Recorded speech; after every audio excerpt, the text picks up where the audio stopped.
Cerita kita dimulai dari sebuah kejadian yang tak pernah diceritakan siapapun. Jam 4 pagi, kampung masih sunyi. Langit masih gelap, hanya suara jangkrik dan kokok ayam yang terdengar di kejauhan.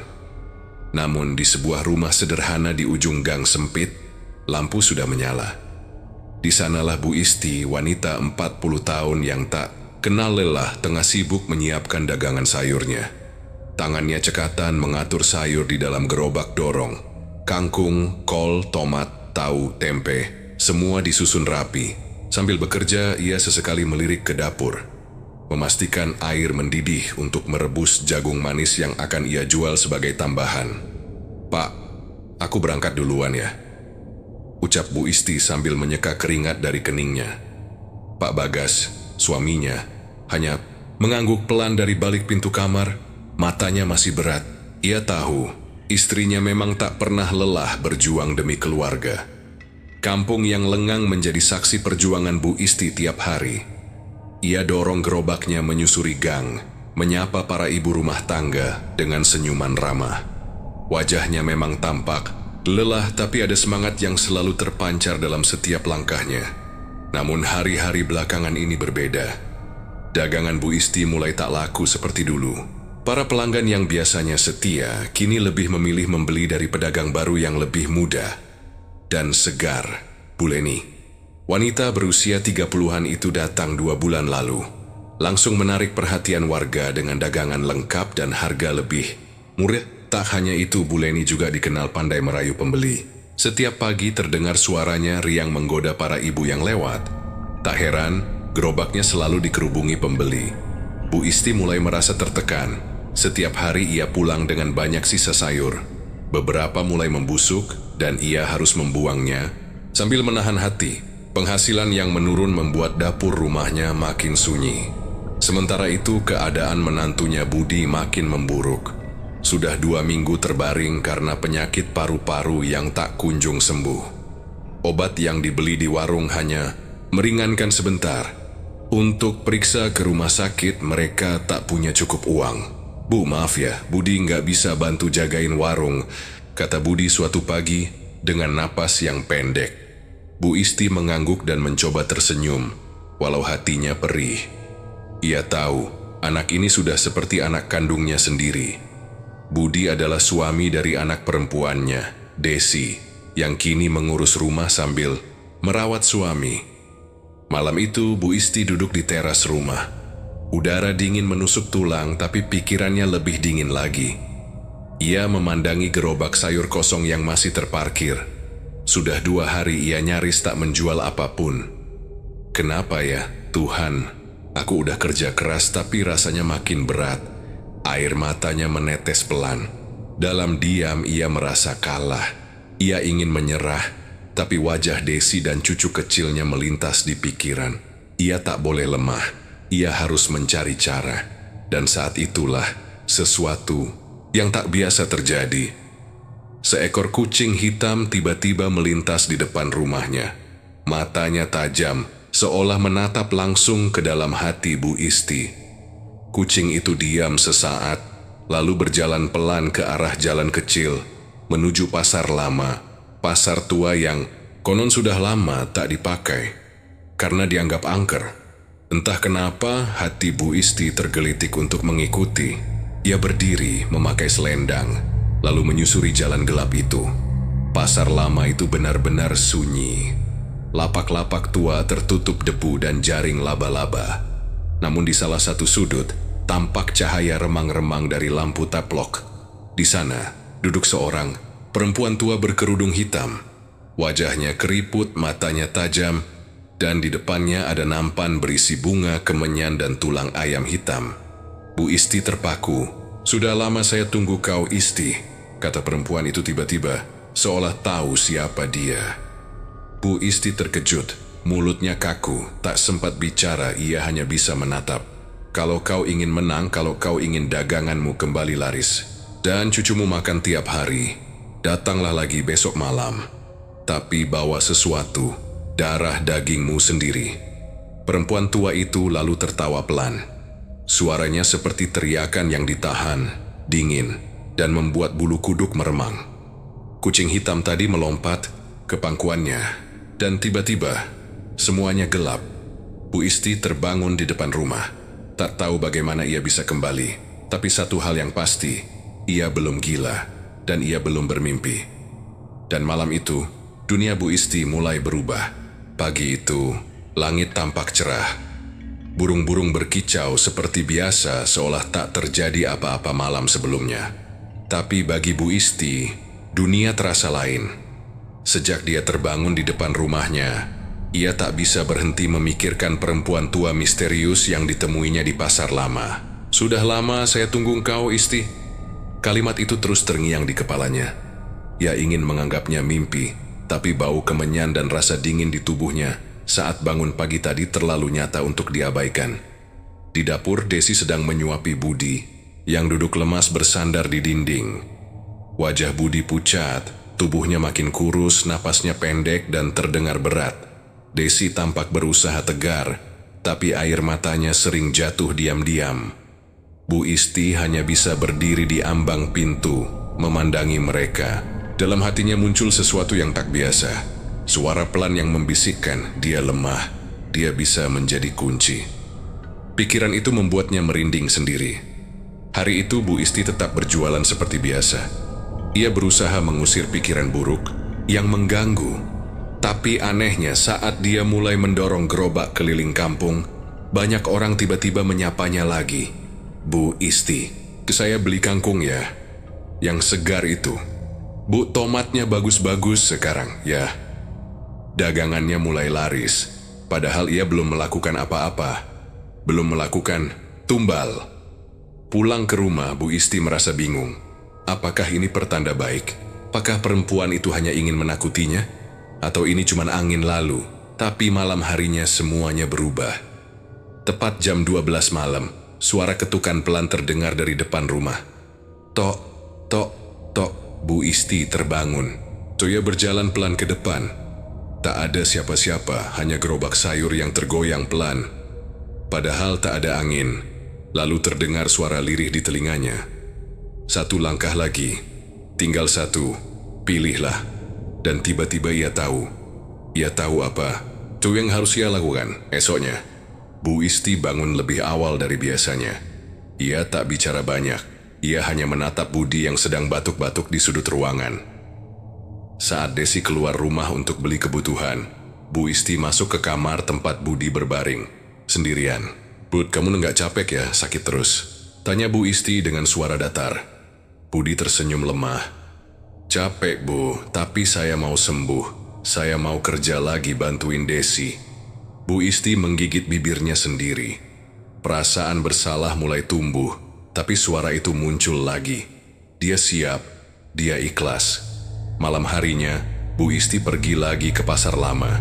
Kali ini ia membawa sehelai rambut Budi dan sepotong kain bekas yang sering dipakai menantunya. Perempuan tua itu sudah menunggu di tempat yang sama. "Kau siap?" tanya sang dukun tanpa basa-basi. Bu Isti mengangguk pelan. Tangannya gemetar, tapi tekadnya sudah bulat. Dalam hati ia mencoba membenarkan, Budi sudah sakit, mungkin ini jalan terbaik. Perempuan itu mulai membakar kemenyan, membacakan mantra dengan suara pelan namun menusuk. "Tumbalmu akan diambil 3 hari dari sekarang. Kau akan dapat untung besar, tapi ingat, tiap tumbal ada gilirannya. Kau tak bisa mundur." Lalu, suara tangisan bayi terdengar dari balik kegelapan pasar, meskipun tak ada siapapun di sana. 3 hari kemudian, tepat tengah malam, Budi kejang mendadak. Napasnya berhenti dalam sekejap, wajahnya pucat membiru, dengan mata melotot dan mulut sedikit terbuka. Seolah ingin berteriak tapi tak bisa. Desi menjerit histeris. Pak Bagas mencoba memompa dadanya, tapi semuanya terlambat. Budi meninggal malam itu. Tetangga berdatangan, banyak yang mengira Budi wafat karena penyakit yang sudah lama dideritanya. Tak ada yang mencurigai apa-apa.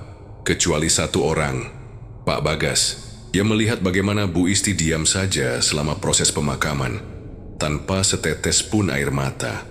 Dan yang paling aneh, 2 hari setelah kematian Budi, warung sayur Bu Isti mendadak penuh pembeli.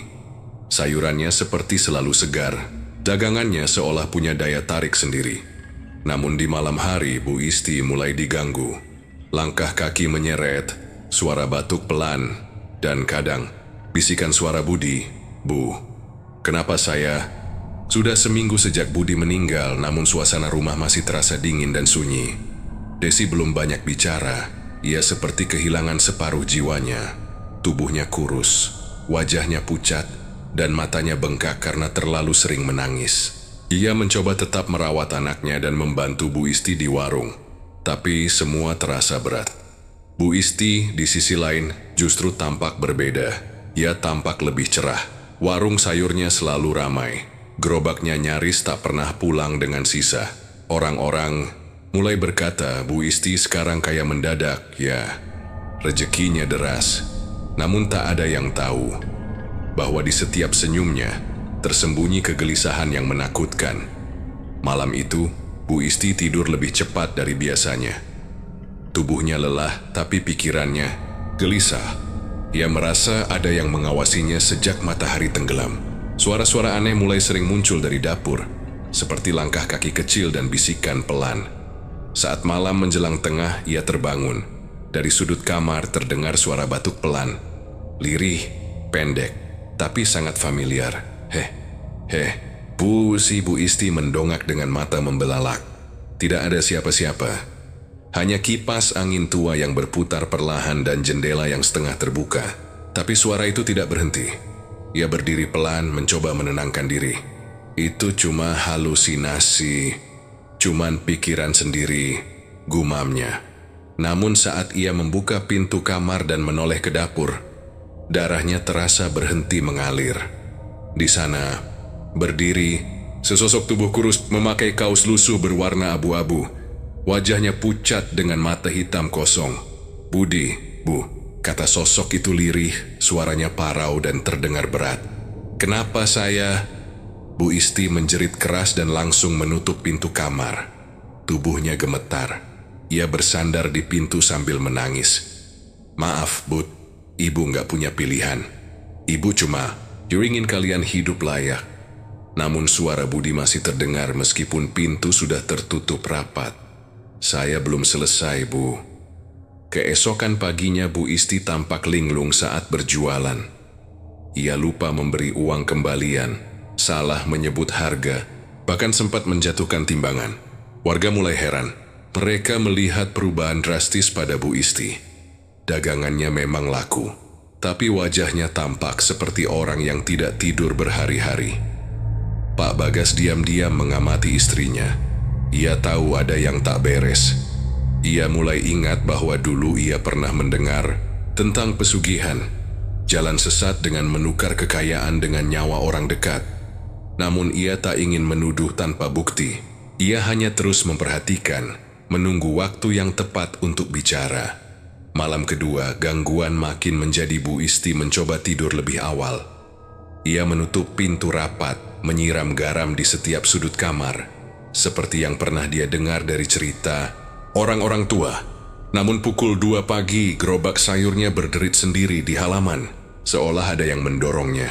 Tok, tok, tok, pintu kamar diketuk.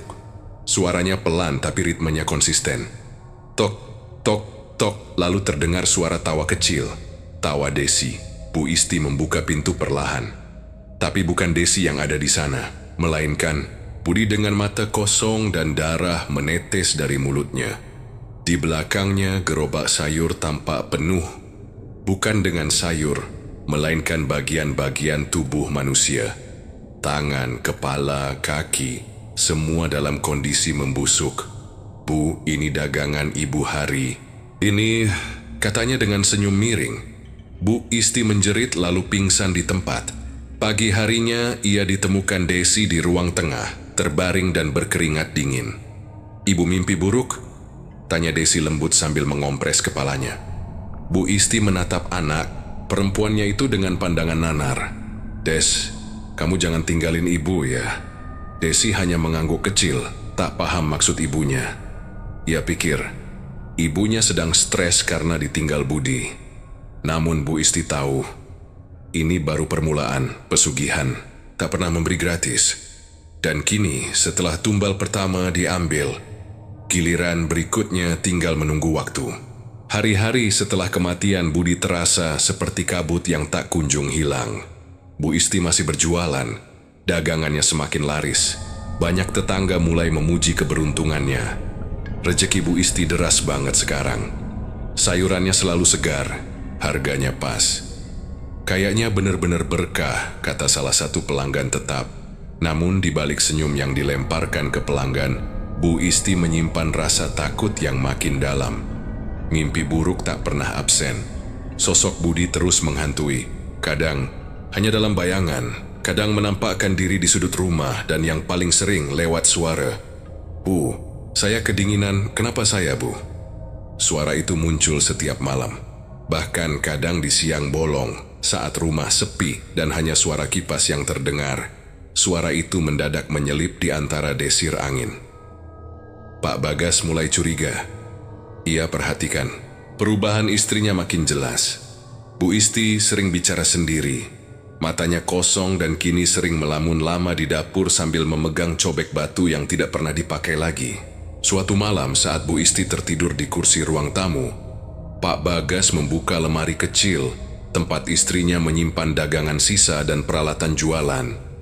Di sana, ia menemukan kain kafan kecil yang sudah mengering dan dibungkus dengan benang merah. Ada bau anyir samar, seperti darah yang sudah lama mengering. Bersamanya terselip satu foto usang Budi yang sudah dilipat 4. Darah Pak Bagas mendidih. Ia segera menemui Ustaz Daud, seorang tokoh agama yang cukup disegani di kampung itu.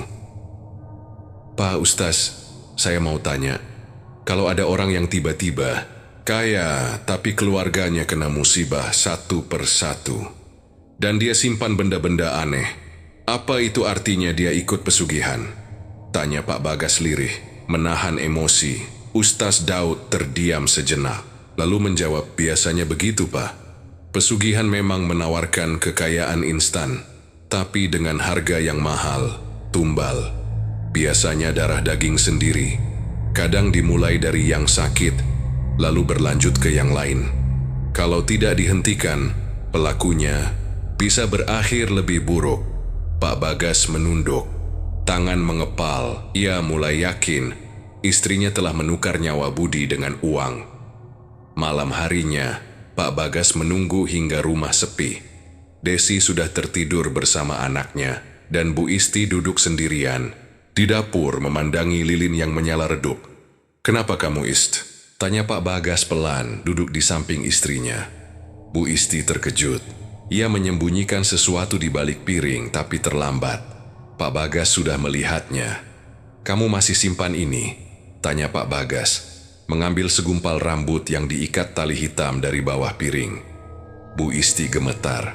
Aku cuma mau bantu keluarga kita, Gas. Kita miskin, Budi sakit, Desi kelaparan, cucu kita butuh susu. Aku nggak tahu harus bagaimana." "Jadi kamu korbankan Budi?" Suara Pak Bagas mulai bergetar, menahan marah. Bu Isti menangis. "Aku nggak tega, tapi malam itu aku nggak bisa mundur. Aku udah bawa rambutnya, dan semua terjadi begitu cepat." Pak Bagas menggeleng pelan. Kita bisa miskin, bisa lapar, tapi nggak pantas kita jadi pembunuh." Tiba-tiba, suara tawa kecil terdengar dari ruang tengah. Mereka berdua sontak menoleh. Tawa itu, suara anak kecil. Pak Bagas bangkit dan berlari ke ruang tengah. Di sana tidak ada siapa-siapa, hanya mainan cucunya yang bergerak sendiri di lantai. Guling terguling seperti habis digunakan, dan jendela terbuka padahal tadi tertutup rapat. "Bu, saya kedinginan." Suara Budi kembali terdengar. Kali ini lebih jelas dan dekat. Suara itu seperti berasal dari bawah lantai. Bu Isti menjerit histeris dan menutup telinganya. "Cukup, jangan ganggu aku lagi." Pak Bagas menarik istrinya dan memeluknya erat. Tapi, tiba-tiba tubuh Bu Isti bergetar hebat, dan matanya membalik putih. Ia berteriak keras lalu pingsan di pelukan suaminya. Pagi harinya Bu Isti terbangun dengan tubuh lemas. Tapi sesuatu dalam dirinya mulai berubah. Pandangannya kosong. Ia tidak lagi menjawab ketika diajak bicara. sesekali tertawa sendiri, lalu menangis tanpa sebab. Desi, "Ibu kamu, kayak bukan ibu kamu lagi," kata Pak Bagas dengan suara berat. Desi hanya bisa memeluk anaknya erat-erat sambil menangis. Ia belum tahu apa yang sebenarnya terjadi. Tapi di matanya, ibu yang ia kenal sudah mulai hilang. Bu Isti kini hanya duduk di teras setiap sore, berbicara dengan kucing hitam yang tiba-tiba muncul dan tak pernah pergi. Ia menyebutnya teman dari pasar lama. Dan setiap malam, ia tertawa. Sendiri tawa yang makin lama makin mirip tawa orang yang kehilangan kewarasan. Sudah hampir 2 minggu sejak Budi meninggal. Tapi bayangannya masih terus menghantui rumah kecil di ujung gang itu. Sejak malam ia kerasukan, Bu Isti tidak pernah benar-benar kembali menjadi dirinya. Wajahnya pucat, matanya sayu, bibirnya sering bergumam sendiri entah kepada siapa. Pagi hari ia berjalan mengelilingi rumah tanpa tujuan. Kadang tertawa sendiri, kadang menangis dan menyebut nama Budi berkali-kali. Ia bahkan mulai tidur di lantai dapur, memeluk cobek batu sambil bergumam, "Saya belum siap, saya belum siap." Pak Bagas berusaha sekuat tenaga menjaga rumah tetap berjalan. Ia merawat cucunya, menemani Desi yang makin murung, dan diam-diam menghubungi Ustaz Daud untuk mencari pertolongan. Ia tahu, ini bukan penyakit biasa. Ini kutukan, dan kutukan itu sedang menagih. Suatu malam ketika Desi tengah menidurkan anaknya, terdengar suara pintu belakang terbuka. Angin dingin langsung menyusup ke seluruh rumah. Pak Bagas yang sedang duduk di ruang tamu langsung berdiri. "Isti," panggilnya, tapi tidak ada jawaban. Ia menyusul ke belakang dan menemukan Bu Isti duduk di tanah di samping sumur, sambil memotong rambutnya sendiri. Dengan pisau dapur yang berkarat, ia mencukur rambutnya setengah kepala, dan bibirnya bergetar membaca sesuatu yang tak dimengerti. "Apa yang kamu lakukan, Isti?" seru Pak Bagas panik. Bu Isti menoleh perlahan dan senyumnya dingin. "Mereka datang lagi, Gas. Mereka minta yang kedua. Mereka bilang aku lambat, dan mereka kasih 2 pilihan. Aku atau Desi." Pak Bagas langsung mendekat dan memeluk istrinya. Tapi tubuh Bu Isti terasa dingin seperti mayat. "Sudah cukup, kita hentikan ini semua. Kita minta tolong Ustaz Daud. Kita bisa keluar dari ini." Bu Isti menggeleng lemah. "Udah telat, Gas. Aku udah berjanji. Aku nggak bisa tarik janji itu." Keesokan harinya, Desi mulai merasa ada yang aneh. Anak kecilnya tiba-tiba demam tinggi tanpa sebab. Dokter bilang ini hanya flu, tapi Desi tahu ini bukan sakit biasa. Ia mulai bermimpi didatangi Budi, yang menangis sambil berkata, "Jaga anakmu, Des. Jangan sampai dia yang jadi tumbal selanjutnya." Desi panik. Ia mencoba bicara pada Bu Isti, tapi sang ibu hanya tertawa dan mengelus kepala. Cucunya sambil berkata, "Kamu anak pinter ya, yang sabar ya. Sebentar lagi nggak sakit lagi kok." Kalimat itu membuat Desi merinding. Malam itu, Desi mengunci kamar, memeluk anaknya erat-erat, dan menangis sambil berdoa. Ia sudah mulai paham. Ada yang tidak beres. Ada sesuatu yang mengintai mereka dari kegelapan rumah ini. Beberapa hari kemudian, Ustaz Daud akhirnya datang bersama 2 orang santri. Ia membawa air doa dan beberapa kain putih yang telah dibacakan ayat-ayat suci. Pak Bagas sudah menceritakan semuanya. Ketika Ustaz masuk ke rumah, tubuh Bu Isti langsung kaku. Ia menatap Ustaz itu dengan tatapan kosong lalu tertawa keras. "Sudah terlambat, Ustaz. Dia sudah dijanjikan. Darah sudah tertumpah, dan mereka tak akan pergi tanpa nyawa."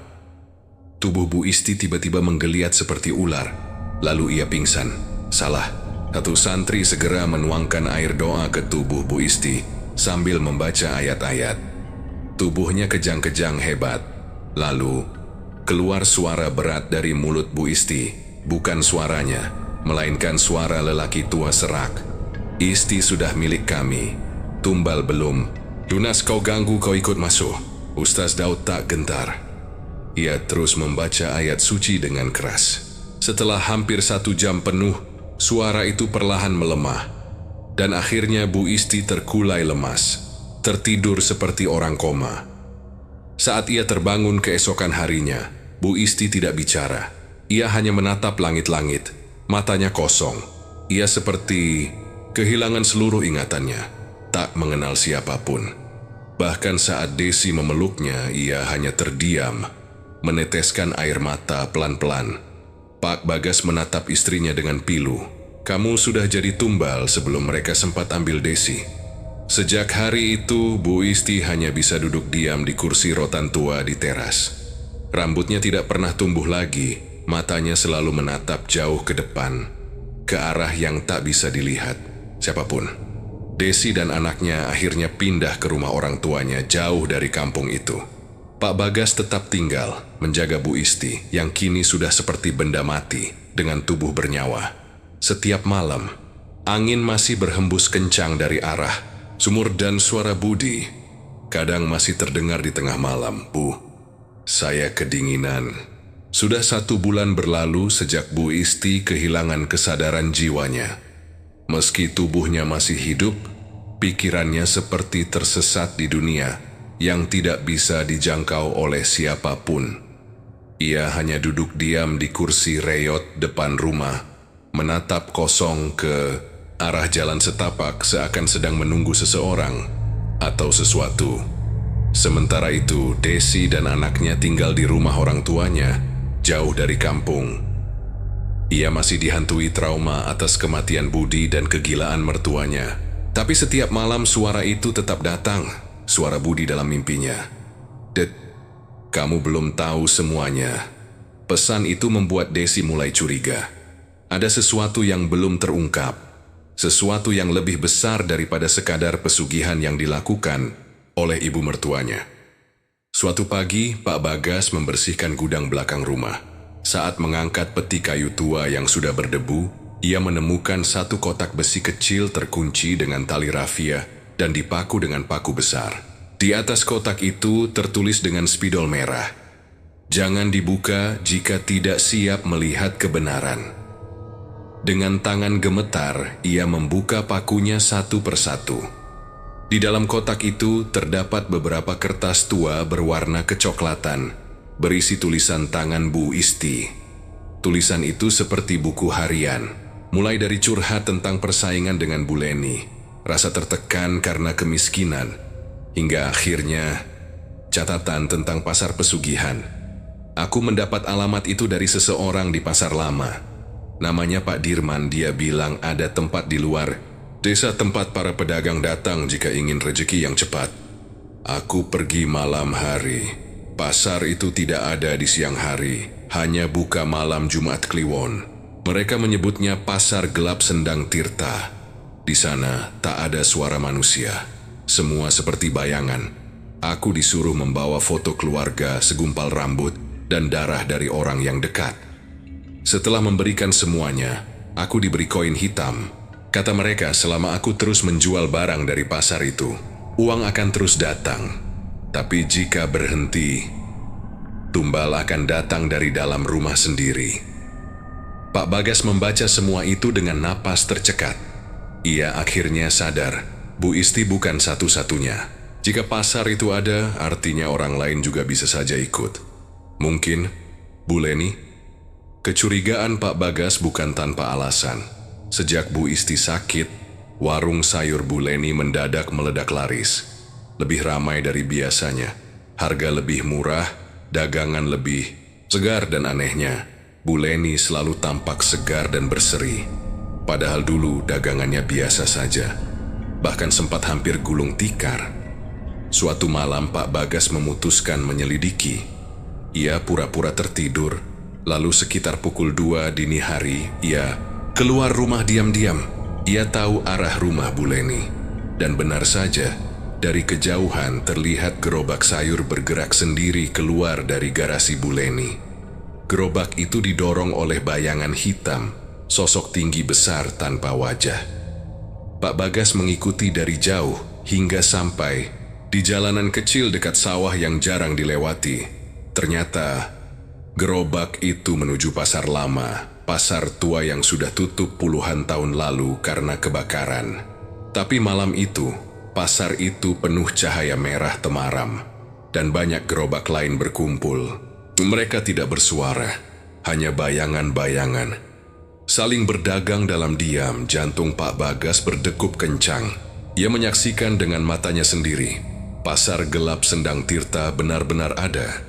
Ia mundur perlahan, tapi tiba-tiba salah satu bayangan menoleh dan berlari mengejarnya.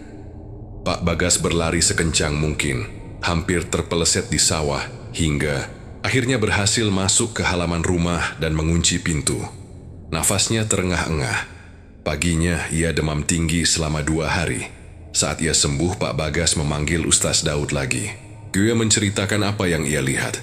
Ustadz terdiam cukup lama, lalu berkata dengan nada berat, "Pak Bagas, kalau pasar itu memang nyata, maka kita harus segera menutupnya. Tapi itu tidak bisa hanya dengan doa biasa. Kita harus tahu siapa penjaganya, dan siapa saja yang masih terikat perjanjian dengan tempat itu."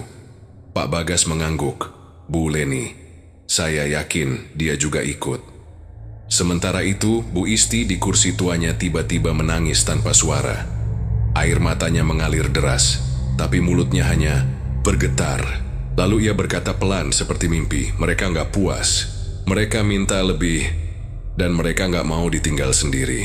Dan malam itu, dari arah pasar tua yang sudah lama mati, terdengar lonceng kecil berdenting 3 kali. Itu adalah pertanda pasar akan buka kembali. Dan kali ini, tumbalnya bukan hanya satu. Malam itu, udara di sekitar rumah Pak Bagas terasa lebih dingin dari biasanya. Angin malam yang berhembus membawa aroma tanah basah dan daun kering. Tetapi di baliknya, ada sesuatu yang tidak biasa. Sesuatu yang membuat bulu kuduk merinding. Seperti suara bisikan yang tak bisa dipahami. Datang dari dalam hati. Pak Bagas tahu malam ini adalah saat yang tepat untuk mengakhiri semua. Semua yang telah dimulai oleh Bu Isti. Semua yang telah membuat hidup mereka terjerat dalam dunia yang tak seharusnya mereka masuki. Ia memandang Bu Isti yang terkulai lemah di kursi, wajahnya kosong, seolah tak lagi mengenali siapapun. Tak ada harapan di mata itu, hanya kehampaan yang menunggu untuk dilanjutkan. Sebagai suami, Pak Bagas tak mampu membiarkan ini terus berlanjut. Ia harus melangkah lebih jauh. Pagi itu, Pak Bagas mengunjungi Ustaz Daud untuk mempersiapkan langkah berikutnya. Ustaz Daud mengangguk penuh pengertian, wajahnya serius. "Kita harus mengakhiri ini, Pak Bagas. Jangan biarkan mereka terus menguasai keluarga Anda. Pasar itu adalah tempat yang sangat kuat, dan mereka yang sudah terikat tidak mudah melepaskan. Coba diri sini ya, jika kita tidak segera bertindak, mungkin akan terlambat." Pak Bagas mengangguk. "Apa yang harus saya lakukan, Ustaz?" "Bawa Bu Isti, dan kita akan ke tempat itu. Kalau Bu Leni sudah terlibat, kita perlu menghadapi mereka semua." "Tidak, hanya dengan doa, tapi juga dengan kekuatan yang lebih besar. Namun ingat, kita harus siap menerima konsekuensinya," jawab Ustaz Daud dengan suara yang penuh kewaspadaan. Malam itu, Pak Bagas membawa Bu Isti keluar rumah meskipun tubuhnya lemah dan matanya kosong. Ia berjalan di samping Ustaz Daud yang memegang kitab doa dengan langkah tegap meski hatinya penuh kecemasan. Mereka menuju jalan yang sama dengan yang Pak Bagas tempuh sebelumnya, menuju pasar gelap Sendang Tirta. Malam semakin larut dan udara semakin berat. Semakin dekat mereka ke tempat itu, semakin aneh rasanya. Seperti ada yang mengamati dari balik setiap pohon, setiap sudut gelap.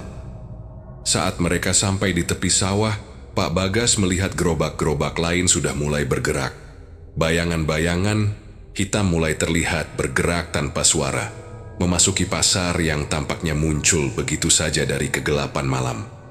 Pasar itu lebih besar daripada yang Pak Bagas bayangkan. Ada banyak gerobak, tenda-tenda hitam, dan cahaya yang redup dari lentera kuno. Di tengah pasar ada sebuah bangunan besar, tampak seperti altar yang terbuat dari batu hitam yang berkilau. Di atas altar itu terdapat sebuah patung manusia. Namun wajahnya terlihat seperti bercampur dengan berbagai bentuk binatang. Sosok yang menyeramkan dengan mata merah menyala. Pak Bagas menggenggam erat tangan Bu Isti, yang hanya berjalan tanpa mengeluarkan suara. Ustaz Daud di depannya terus membaca doa, berusaha melindungi mereka dari kemungkinan yang lebih buruk. "Tunggu di sini," kata Ustaz Daud sambil melangkah maju menuju altar. "Aku akan menghadapi penjaga pasar itu." "Pak." Bagas menunggu dengan gugup, matanya tak lepas dari bayangan yang bergerak di sekitar mereka. Suasana di pasar semakin terasa mencekam, dan tiba-tiba bayangan Bu Leni muncul dari balik tenda. Wajahnya tak lagi ramah. Kali ini ada sesuatu yang sangat gelap di dalam matanya. "Bu Bagas, Pak Bagas." Suara Bu Leni terdengar rendah, seperti bisikan yang mengandung ancaman. "Kenapa kalian datang ke sini? Kalau kalian sudah tahu, lebih baik tinggalkan ini semua. Ini bukan dunia kalian lagi." Pak Bagas menatapnya dengan penuh kebencian. "Kalian semua sudah menghancurkan hidup kami, istri saya, anak saya. Kami bukan mainan kalian.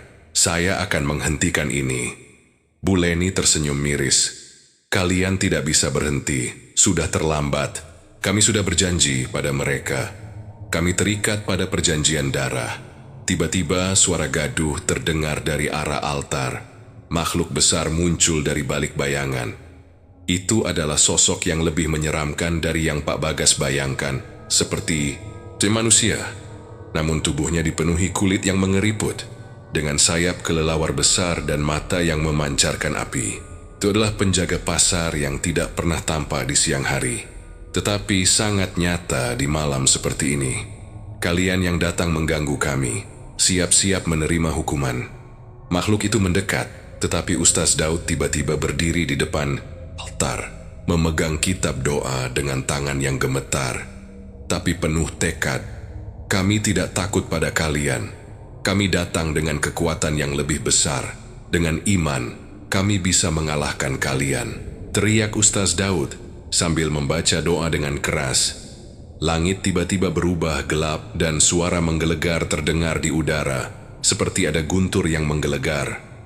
Angin bertiup sangat kencang, dan api di lentera-lentera mulai padam. Penjaga pasar itu menjerit keras, tubuhnya terbakar dan mengeluarkan asap hitam. Pak Bagas menggenggam tangan Bu Isti erat-erat, berdoa dalam hati agar ini semua segera berakhir. Sementara itu Bu Leni mundur, matanya penuh ketakutan. Aku tidak tahu, aku tak bisa keluar dari sini," katanya. Suara parau. Tiba-tiba, makhluk itu runtuh. Tubuhnya hancur berkeping-keping, lalu hilang menjadi abu hitam. Pasar itu pun mulai menghilang, kembali ke dalam kegelapan yang pekat.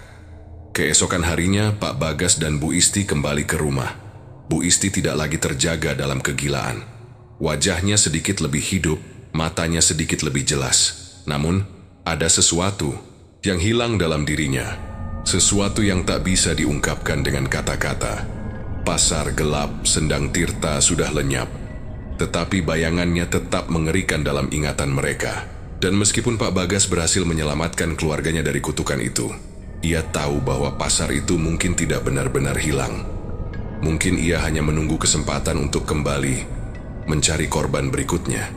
Dan di balik itu semua, Pak Bagas merasa ada kekuatan gelap yang akan terus menghantui mereka. Setelah pasar gelap Sendang Tirta lenyap, kehidupan di rumah Pak Bagas mulai berangsur normal. Bu Isti meskipun tak sepenuhnya pulih, setidaknya tampak lebih hidup daripada sebelumnya. Ia duduk di kursi rotannya, memandangi anak-anak yang bermain di halaman, dan sesekali tersenyum tanpa mengucapkan sepatah kata pun.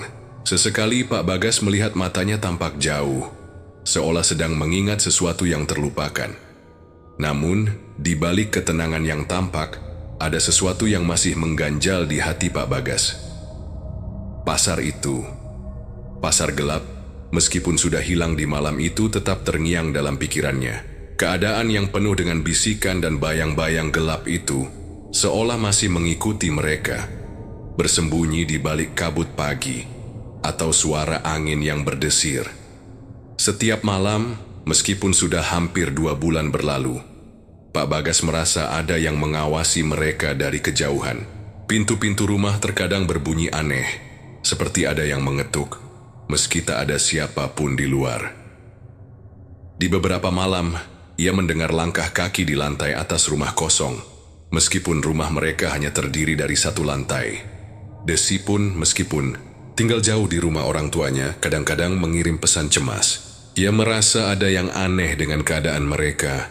Ada yang terus memantau, seperti ada yang tak pernah pergi. Pada suatu malam, ketika bulan tampak purnama, Pak Bagas duduk termenung di beranda. Angin malam menggoyangkan daun-daun di pohon jambu dekat rumah, dan suasana yang seharusnya tenang itu justru membuatnya cemas. Gerobak sayur yang dulu selalu ada di luar rumah tiba-tiba terasa kosong. Ia baru menyadari betapa kesepian rasanya tanpa pasar yang dulu membawa mereka dalam pusaran kejahatan. Tak lama kemudian, ia mendengar suara langkah kaki. Langkah itu datang mendekat, pelan namun pasti.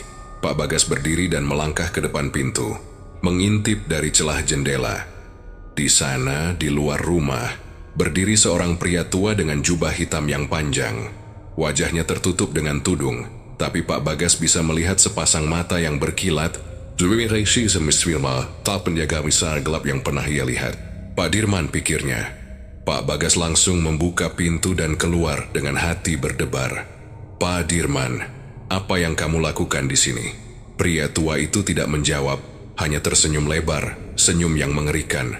Aku datang untuk mengambil kembali apa yang sudah kamu ambil dariku, katanya dengan suara serak. Pasar itu bukan hanya untuk kalian. Itu adalah tempat yang kami miliki, dan kamu sudah menghancurkannya. Pak Bagas merasa jantungnya berdegup lebih cepat. Aku tidak menghancurkannya. Kami hanya berusaha menyelamatkan diri kami. Kami sudah menutupnya. Pria tua itu tertawa pelan. Kalian bisa mencoba menutupnya, tapi apa yang telah dimulai tidak bisa dihentikan dengan mudah. Pasar gelap bukan hanya sebuah tempat, Pak Bagas. Itu adalah suatu kekuatan, dan kekuatan itu tidak akan pernah benar-benar pergi. Tiba-tiba, suasana sekitar mereka berubah. Angin bertiup kencang, dan langit di atas rumah Pak Bagas berubah menjadi gelap. Seperti ada awan hitam besar yang menutupi bulan. Bayangan hitam mulai muncul di sekitar mereka, bergerak cepat dan mengelilingi rumah, seperti makhluk yang tak tampak. Pak Bagas merasa ada sesuatu yang bergerak di dalam tanah, merayap perlahan. Jangan takut, Gas. Suara Bu Isti terdengar dari dalam rumah. Mereka tidak akan pernah pergi. Mereka akan terus datang. Datang sampai semuanya terbayar. Pak Bagas menoleh dan melihat Bu Isti berdiri di ambang pintu. Matanya kosong, namun ada kesedihan yang dalam. Isti, jangan biarkan mereka lagi. Tolong Isti, hentikan ini. Bu Isti berjalan perlahan ke arah Pak Bagas. Langkahnya tidak tegap, tapi matanya menatap dengan kekosongan yang luar biasa. Aku sudah mencoba, Gas. Aku sudah berusaha, tapi mereka sudah menungguku. Mereka bilang mereka ingin aku kembali. Pak Bagas terperanjat. Kembali? Apa maksudmu, Isti? Kamu tidak bisa. Kamu tidak bisa kembali ke mereka. Tapi sebelum Pak Bagas bisa mengatakan lebih banyak, Pak Dirman melangkah maju dan menepuk bahu Bu Isti. Kalian tidak mengerti, bukan? Dia sudah terikat pada kami. Dan kalian, Pak Bagas, tidak akan bisa menahannya, karena yang sudah diambil tidak bisa dikembalikan. Pak Bagas merasa seolah bumi berguncang. Angin semakin kencang, dan makhluk bayangan itu mulai mendekat, menyeruak dari celah-celah di tanah. Suara-suara aneh mulai terdengar, seperti suara ribuan orang berbisik dalam kegelapan. Apa yang mereka inginkan, Pak Dirman? Tanya Pak Bagas, suaranya mulai gemetar. Apa yang mereka minta lagi? Pak Dirman tersenyum. Mereka ingin jiwa. Mereka ingin jiwa dari orang yang terikat. Dan saat semuanya sudah dikumpulkan, mereka akan membangun pasar mereka lagi. Lebih besar, lebih kuat, dan akan terus berlanjut. Dan kalian akan menjadi bagian dari itu. Tiba-tiba, Bu Isti mengangkat tangannya, dan dalam sekejap seluruh tubuhnya mulai bergetar.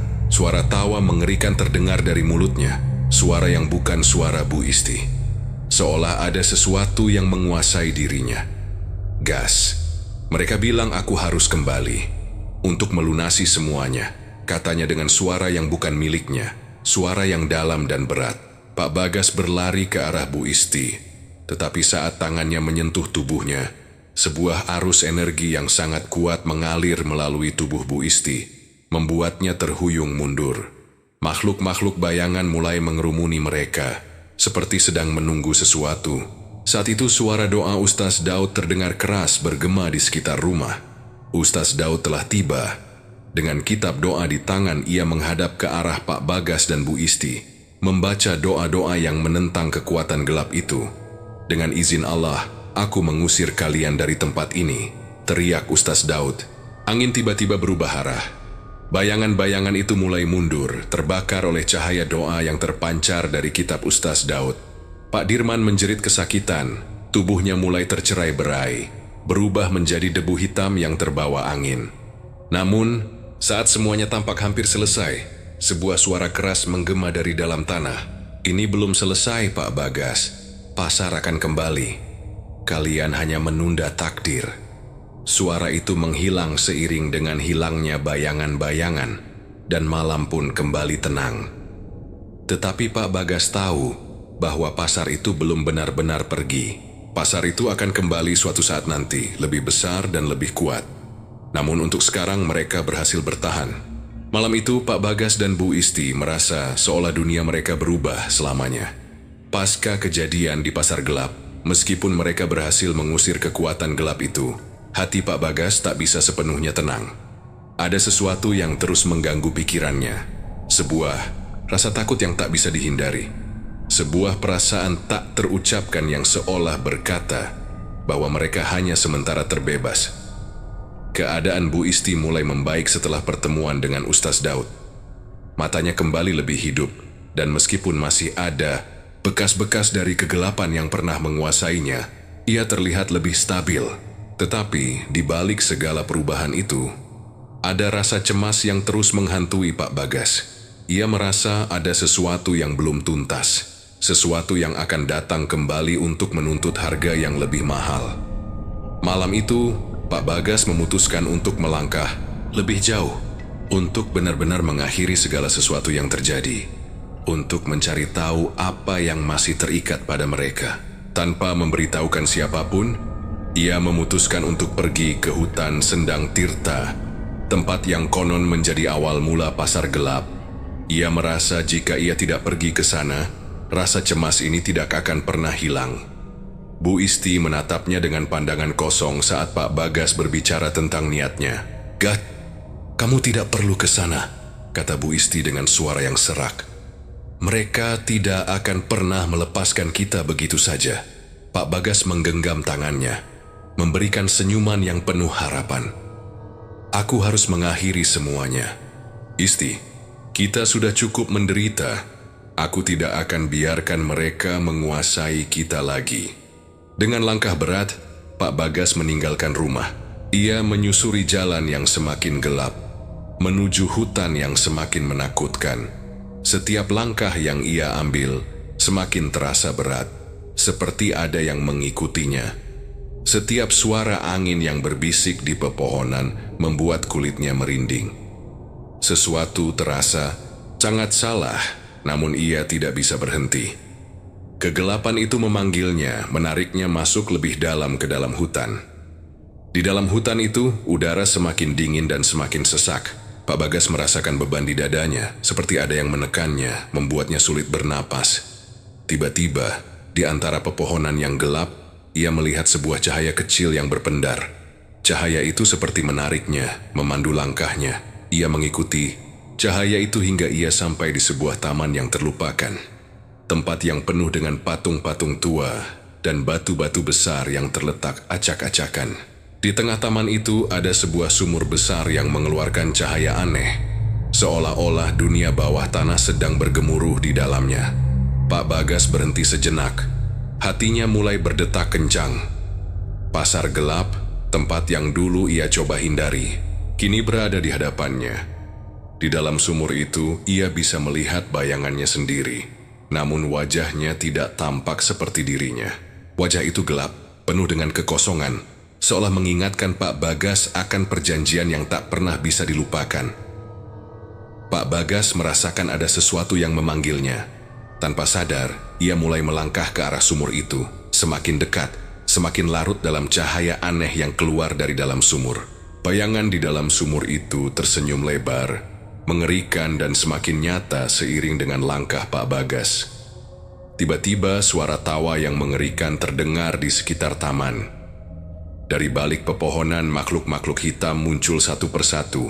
Mereka melangkah mendekat dengan mata yang berkilat merah, menatap Pak Bagas dengan penuh kebencian. Pak Dirman, sosok yang dulu menghantui mereka, muncul dari tengah bayang-bayang. "Akhirnya kamu datang juga, Pak Bagas," kata Pak Dirman dengan senyum yang lebar. Wajahnya dipenuhi dengan kebencian. "Kamu pikir kamu bisa menghindari kami begitu saja?" Pak Bagas berusaha mundur, namun tubuhnya terasa seperti terkunci. "Tidak, aku sudah mengakhiri semuanya. Aku tidak akan membiarkan kalian menguasai hidup kami lagi." Pak Dirman tertawa keras dan dengan sekejap seluruh taman itu dipenuhi dengan suara keras yang memekakkan telinga. Makhluk-makhluk itu bergerak lebih cepat, mengepung Pak Bagas. "Kami tidak bisa dibiarkan pergi begitu saja." Suara itu kembali terdengar. Kali ini bukan dari Pak Dirman, tetapi dari Bu Isti yang muncul dari balik bayangan. Wajah Bu Isti terlihat berbeda, penuh dengan keriput-keriput hitam yang muncul seolah-olah ia telah terperangkap dalam waktu yang sangat lama. Pak Bagas menatapnya dengan perasaan yang campur aduk. "Isti, tidak. Apa yang terjadi padamu?" Suaranya bergetar, semakin merasa terjebak dalam perangkap kegelapan ini. Bu Isti hanya tersenyum lemah. "Aku sudah terikat di sini, Gas. Aku sudah berjanji kepada mereka, dan aku harus membayar harga itu." Pak Bagas merasakan air matanya hampir tumpah. "Tidak, Isti, aku tidak akan biarkan kamu menjadi bagian dari mereka lagi." Ia berlari mendekati Bu Isti, mencoba menariknya keluar dari cengkeraman kegelapan. Namun seketika, tubuh Bu Isti berubah menjadi bayangan hitam yang menyelubungi dirinya, mengelilinginya dengan kekuatan yang lebih besar dari yang pernah Pak Bagas rasakan. "Gas, sudah terlambat," katanya dengan suara yang serak. "Mereka tidak akan membiarkan kita pergi. Semua ini sudah ditentukan." Tiba-tiba, tanah di bawah mereka mulai bergetar hebat. Sumur besar itu menyemburkan cahaya merah, dan makhluk-makhluk gelap itu mulai bergerak lebih cepat, mengurung mereka di dalam kegelapan yang semakin pekat. Pak Bagas merasa tubuhnya semakin lemah, tak bisa bergerak, seolah-olah sesuatu menarik jiwanya. Dengan satu teriakan terakhir, Pak Bagas merasakan tubuhnya terjatuh ke dalam sumur yang dalam, terhisap ke dalam kegelapan. Wajah Bu Isti muncul untuk sesaat, senyum penuh penderitaan di bibirnya, sebelum tubuhnya hilang dalam bayang-bayang. Semua menjadi gelap. Keesokan harinya, para penduduk desa menemukan sebuah gerobak sayur yang tergeletak di pinggir hutan, kosong dan terabaikan. Tidak ada jejak Pak Bagas atau Bu Isti. Mereka hilang begitu saja, tidak ada yang tahu kemana pergi. Hanya suara bisikan angin yang terdengar di malam hari, seperti mengingatkan bahwa pasar gelap tidak benar-benar hilang. Itu menunggu untuk kembali, dengan korban-korbannya yang sudah terperangkap dalam perjanjian yang tak terhapuskan. Itulah kisah pesugihan malam ini. Ingatlah, di balik kekayaan instan, ada janji yang tak bisa dibatalkan. Dan ketika waktunya tiba, siapapun bisa jadi tumbal berikutnya. Sampai jumpa di kisah selanjutnya, hanya di Radio Malam. Wassalamualaikum dan selamat tidur, kalau bisa.